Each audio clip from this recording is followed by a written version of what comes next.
happy hairbrush started when my daughter was little like this.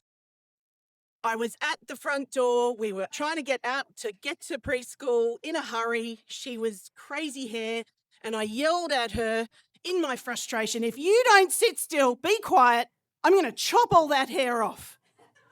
Who in the room has said that to their daughter? Oh, look at the hands. Who has had that said to them? Even more hands. Great.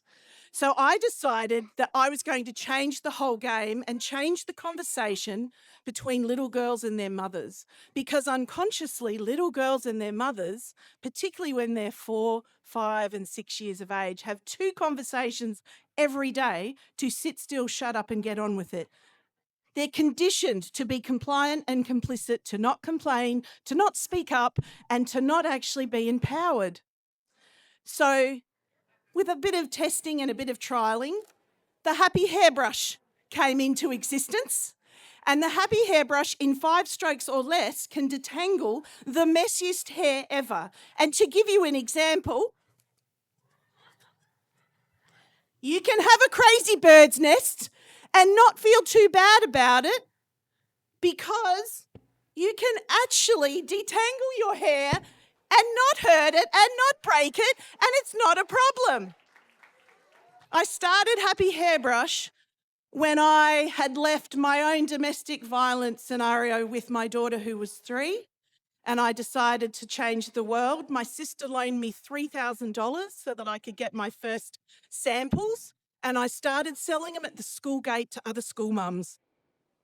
I thought the principal of the school was going to shut me down, but a couple of mums like yourselves knew people on Instagram and knew people on social media, and Happy Hairbrush was born and shared.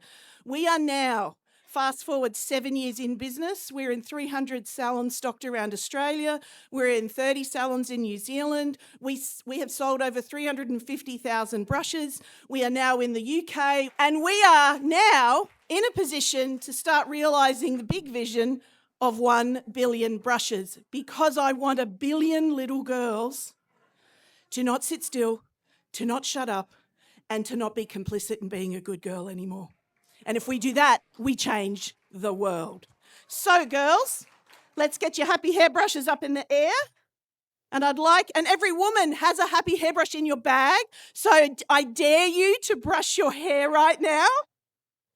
And I know that lots of you either don't want to do it because your hair's perfect, or that as a grown woman, you've never brushed your hair. And there's a reason why you've never brushed your hair, because there's never been a brush that works. So for those of you that are brave enough and bold enough, put your brush up in the air and let's see it. And we're going to do a few strokes. And the first one is, I am powerful. I am powerful. I trust myself. I trust myself. And I'm in charge of my life. I'm in charge of my life. And if you do that with yourself and your children and your daughters, your sons will learn that women aren't crazy with crazy hair. Your girls can be any way they want, messy, and it's not an issue, and you don't have to brush to be beautiful. You can brush to love yourself. Thank you, Farah, for having me here. Thank you, everyone else. Enjoy. Happy brushing.